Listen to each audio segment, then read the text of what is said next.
Okay. Dagon.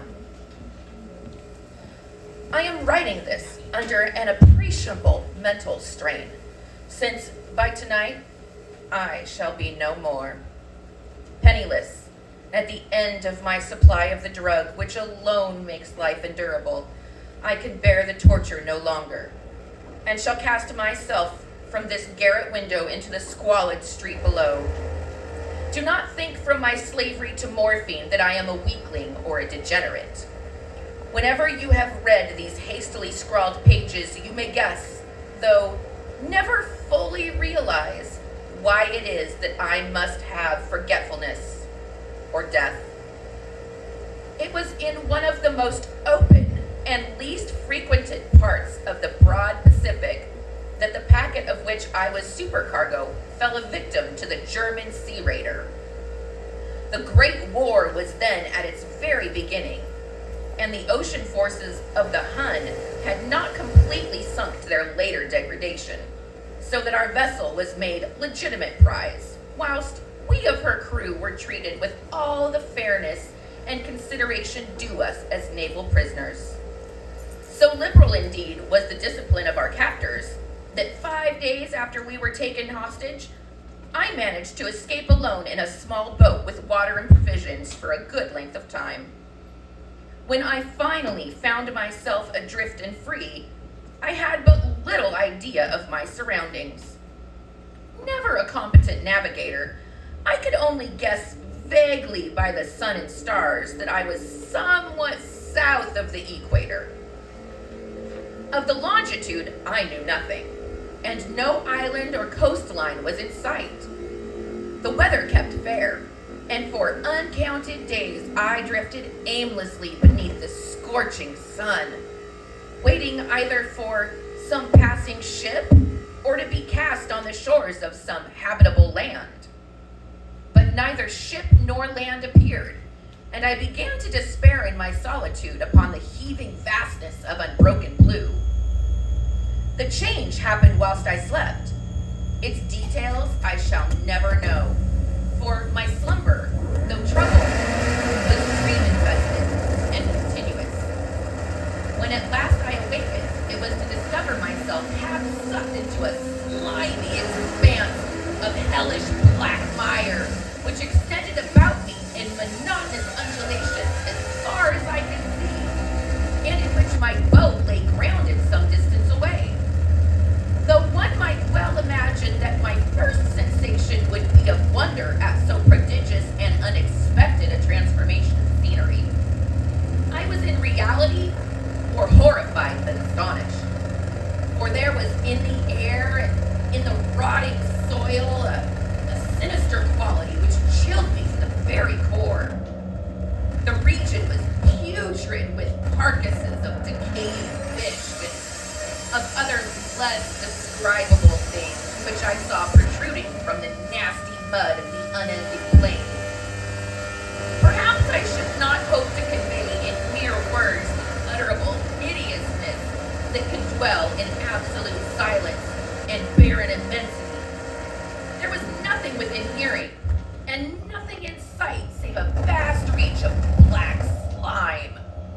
Yet the very completeness of the stillness and homogeneity of the landscape oppressed me with a nauseating fear. The sun was blazing down from a sky which seemed to me almost black in its cloudless cruelty, as though reflecting the inky marsh beneath my feet. As I crawled into the stranded boat, I realized that only one theory could explain my position. Through some unprecedented volcanic upheaval, a portion of the ocean floor must have been thrown to the surface, exposing regions which for innumerable millions of years had lain hidden under unfathomable watery depths. So great was the extent of the new land which had risen beneath me that I could not detect the faintest noise of the surging ocean, strain my ears as I might. Nor were there any seafowl to prey upon the dead things. For several hours I sat thinking, or brooding, in the boat, which lay upon its side, and afforded a slight shade as the sun moved across the heavens. As the day progressed, the ground lost some of its stickiness and seemed likely to dry sufficiently for traveling purposes in a short time. That night I slept but little, and the next day I made for myself a pack containing food and water, preparatory to an overland journey in search of the vanished sea and possible rescue. On the third morning, I found the soil dry enough to walk upon with ease. The odor of the fish was maddening, but I was too much concerned with graver things to mind so slight an evil, and set out boldly for an unknown goal. All day I forged steadily westward, guided by a faraway hummock which rose higher than any other elevation on the rolling desert. That night I encamped, and on the following day still traveled towards the hummock, though that object seemed scarcely nearer than when I had first espied it. By the fourth evening, I attained the base of the mound, which turned out to be much higher than it had appeared from a distance. An intervening valley set it out in sharper relief from the general surface. Too weary to ascend, I slept in the shadow of the hill. I know not why my dreams were so wild that night, but ere the waning, fantastically gibbous moon had risen far above the eastern plain, I was awake in a cold perspiration, determined to sleep no more. Such visions as I had experienced were too much for me to endure again. And in the glow of the moon, I saw how unwise I had been to travel by day. Without the glare of the parching sun, my journey would have cost me less energy. Indeed, I now felt quite able to perform the ascent which had deterred me at sunset. Picking up my pack, I started for the crest of the eminence. I have said that the unbroken monotony of the rolling plain was a source of vague horror to me, but I think my horror was greater when I gained the summit of the mound and looked down the other side into an immeasurable pit or canyon whose black recesses the moon had not yet soared high enough to illuminate. I felt myself on the edge of the world, peering over the rim into a fathomless chaos of eternal night. Through my terror ran curious reminiscences of Paradise Lost and of Satan's hideous climb through the unfashioned realms of darkness. As the moon climbed higher in the sky, I began to see that the slopes of the valley were not quite so perpendicular as I had imagined. Ledges and outcroppings of rock afforded fairly easy footholds for a descent, whilst after a drop of a few hundred feet, the declining became very gradual. Urged on by an impulse which I cannot definitely analyze, I scrambled without difficulty down the rocks and stood on the gentler slope beneath, gazing into the Stygian deeps where no light had yet penetrated. All at once, my attention was captured by a vast and singular object on the opposite slope, which rose steeply about 100 yards off of me. An object that gleamed whitely in the newly bestowed rays of the ascending moon. That was merely a gigantic piece of stone, I soon assured myself. But I was conscious of a distinct impression that its contour and position were not altogether works of nature. A closer scrutiny filled me with sensations I cannot express.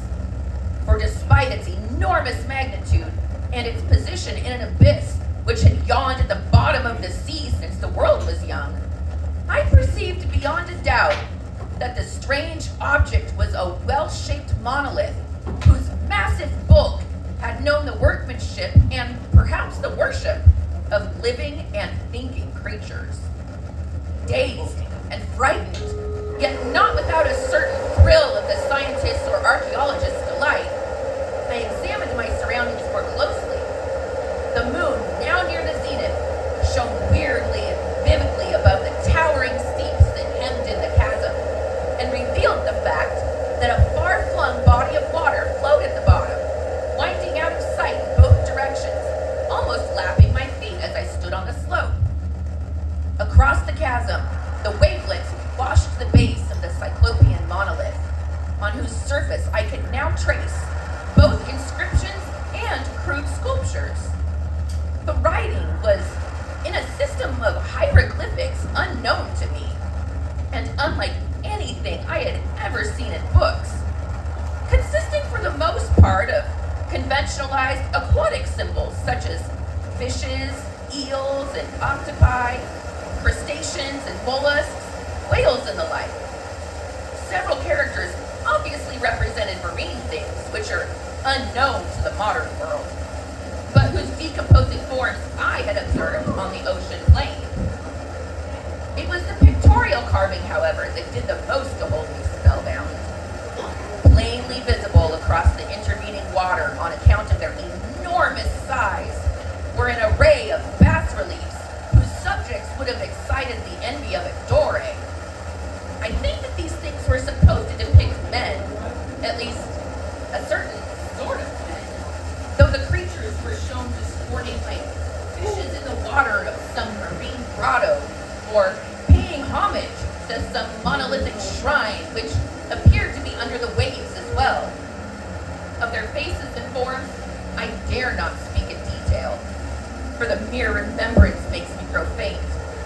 Grotesque beyond the imagination of a Poe or a bulwark, they were damnably human in general outline, despite webbed hands and feet, shockingly wide and flabby lips, glassy and bulging eyes, and other features less pleasant to recall.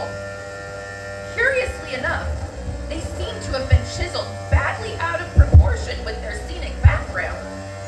For one of the creatures was shown in the act of killing a whale, represented as but little larger than himself. I remarked, as I say, their grotesque mass and strange size, but in a moment decided that they were merely the imaginary gods of some primitive fishing or seafaring tribe. Some tribe whose last descendant had perished eras before the first ancestor of the Piltdown or Neanderthal man was born. Awestruck at this unexpected glimpse into a past beyond the conception of the most daring anthropologist, I stood musing whilst the moon cast queer reflections on the silent channel before me. Then, suddenly I saw it. With only a slight churning to make its rise to the surface, the thing slid into view above the dark waters. Vast, Polyphemus-like and loathsome, it darted like a stupendous monster of nightmares to the monolith, about which it flung its gigantic, scaly arms, the while it bowed its hideous head and gave vent to certain measured sounds. I think I went mad then. Of my frantic ascent off the slope and cliff, and of my delirious journey back to the stranded boat, I remember little. I believe I sang a great deal, and laughed oddly when I was unable to sing. I have indistinct recollections of a great storm sometime after I reached the boat. At any rate, I know that I heard peals of thunder and other tones which nature utters only in her wildest mood. When I came out of the shadows, I was in a San Francisco hospital, brought thither by the captain of an American ship which had picked up my boat in mid-ocean. In my delirium, I had said much, but found that my words had been given scant attention. Of any land upheaval in the Pacific, my rescuers knew nothing, nor did I deem it necessary to insist upon a thing whilst I knew they could not believe. Once, I sought out a celebrated ethnologist and amused him with peculiar questions regarding the ancient Philistine legend of Dagon, the fish god. But soon perceiving that he was hopelessly conventional, I did not press my inquiries. It is at night especially, when the moon is gibbous and waning, that I see the thing. I tried morphine, but the drug has given only transient surcease, and has thus drawn me into its clutches as a hopeless slave. So now I am to end it all, having written a full account for the information or the contemptuous amusement of my fellow men. Often I ask myself if it could not have all been a pure phantasm, a mere freak of fever as I lay sun-stricken and raving in the open boat after my escape from the German man of war. This I ask myself, but ever does there come before me a hideously vivid vision in reply. I cannot think of the deep sea without shuddering at the nameless things that may at this very moment be crawling and floundering on its slimy bed, worshipping their ancient stone idols and carving their own detestable likenesses on submarine obelisks of water-soaked granite. I dream of a day when they may rise above the billows to drag down in their reeking talons the remnants of puny, war-exhausted mankind. Of a day when the land shall sink and the dark ocean floor shall ascend amidst universal pandemonium. The end is near. I hear a noise at the door, as of some immense, slippery body lumbering against it. It shall